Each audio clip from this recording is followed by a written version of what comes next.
नमस्कार शेतकरी मित्रांनो, पाहूयात काल भारतामधून बांगलादेशमध्ये किती गाड्या कांदा एक्सपोर्ट झाला, तसेच त्या एक्सपोर्ट झालेल्या कांद्याला काय बाजारभाव निघाले, बाजारभावामध्ये नेमकी घसरण झाली की सुधारणा याची सविस्तर माहिती आपण या व्हिडिओमध्ये पाहणार आहोत. म्हणून व्हिडिओ संपूर्ण पहा. तर मित्रांनो, काल घोषदंगा बॉर्डरवरून टोटल 34 गाड्यांची एक्सपोर्ट ही झालेली आहे.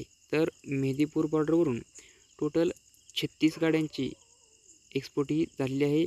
तसेच हिली बॉर्डरवरून टोटल 15 गाड्यांची एक्सपोर्ट ही झालेली आहे. 3 ठिकाणच्या मिळून टोटल 85 गाड्यांची काल एक्सपोर्ट ही बांगलादेशमध्ये झालेली आहे. तर मित्रांनो, बाजारभाव जर पाहिले तर मध्य प्रदेश येथील कांदे 84 ते 90 बिडे टाका म्हणजेच 60 ते 64 रुपयेपर्यंत बाजारभाव हे मध्य प्रदेश येथील कांद्याला काल निघाले आहेत. तर नाशिक येथील कांद्याला 89 ते 93 बिडे टाका म्हणजेच 63 ते 66 रुपयेपर्यंत बाजारभाव हे एक्सपोर्टवर काल निघालेले आहेत. तसेच नगर येथील कांद्याला 90 ते 92 बिडे टाका म्हणजेच 64 ते 65 रुपयेपर्यंत बाजारभाव हे नगरच्या कांद्याला निघालेले आहेत.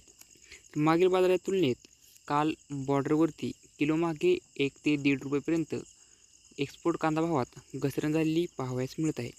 तर हे होते एक्सपोर्ट कांद्याचे कालचे बाजारभाव. व्हिडिओ आवडल्यास लाईक करा, शेअर करा. अशाच प्रकारचे नवनवीन व्हिडिओ पाहण्यासाठी आपल्या चॅनलला सबस्क्राईब करा. धन्यवाद.